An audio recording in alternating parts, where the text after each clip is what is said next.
All right, everybody, scroll down to the bottom of page 6 here. So this is where we start to get into the failings of introductions. And this is interesting here. I would take a look a- um, and really think about what these say here. Thesis is vague, extremely general opening, but right here, too short.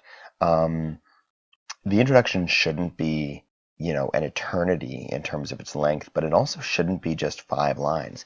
Later on in the body paragraph section, you'll see a whole page there about paragraph myths, and I want you to really pay attention to that when we get to it. And we'll review it together as well. But this whole idea of length is really important. A paragraph is not 3 or 5 sentences long. It is however long you need it. It's as long as a rope. Okay? It's as long as a rope. However long you need it to complete the job. Okay?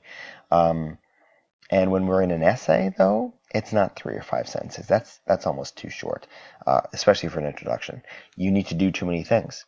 You need to set up your hook, your premise. You need to develop information, give the audience more information about what they need to know to understand the thesis, and then you need to have a developed claim and grounds. You can't do that in 3 sentences. So here we go. There's some great examples here of what not to do. Here's an introduction with vague claims and a faulty thesis. Most people watch television now more people watch television now than ever, and violence, which can be found at almost every station at almost any hour of the day, is part of our lives. This is too general. When we talk about violence and being on television at any hour of the day, what are they talking about? There are, of course, effects of this daily consumption of violence. What effects? What effects? And you go, okay, well, they're going to get into it. Well, they don't. Perhaps the greatest damaging effect, there's effects plural, but then they go into the damaging effect. Okay, well, it involves the youth. Well, what's the damaging effect? Television violence is creating a generation of aggressive youth. Okay. Kind of a vague claim because youth have been aggressive, since we've had youth. So I don't really understand what that means.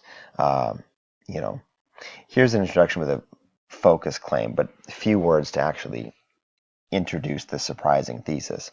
So here we have, look, you can count it, right? 1, 2, 3 sentences to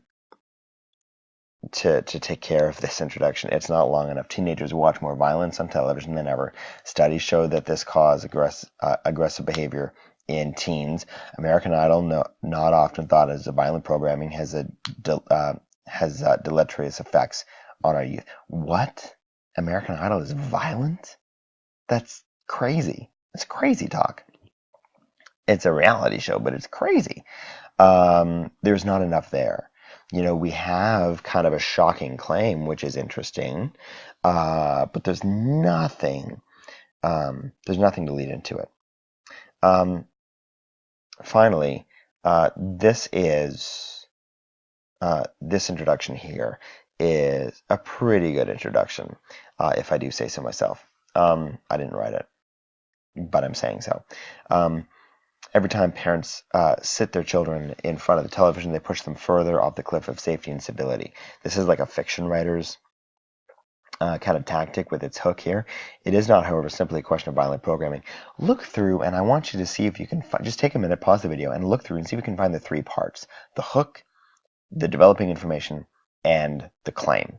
Go ahead. Okay, have you done that? I hope so. If you didn't, pause the video and go back and find those 3 parts. I'm going to show you where they are right now. Every time parents sit their children in front of the television, they push them further off the cliff of safety and stability. It is not, however, simply a question of violent programming. In fact, this concern for violence on television too often lacks nuanced debate about the very definition of the term. Although South Park provides one easy example of what people would call violent programming, American Idol seems like an unlikely example. This is the end of the hook, right here. Your hook is all here, okay? And it starts broad and it gets more and more specific, okay? But we haven't even gotten to the thesis yet.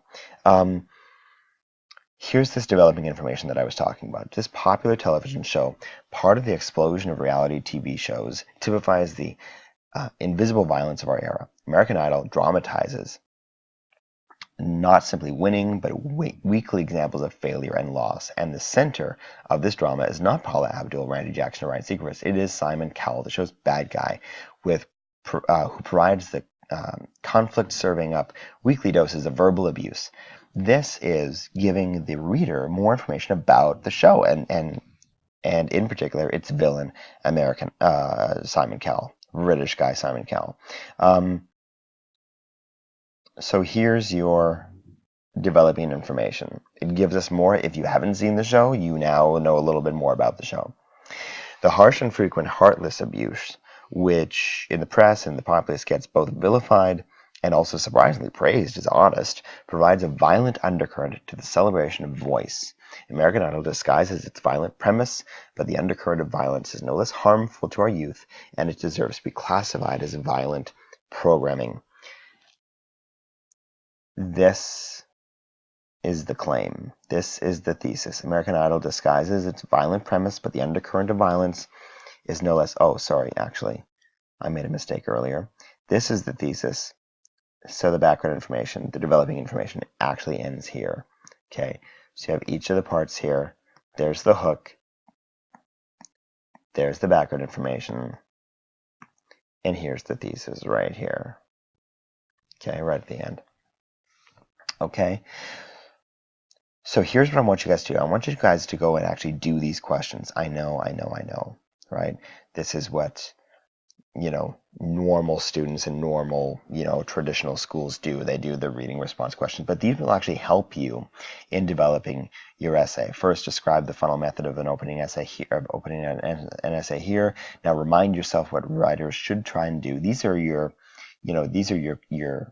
end notes of what you can come back to whenever you're writing. Okay, go back and rewatch if you need to, and I'll see you at the next video.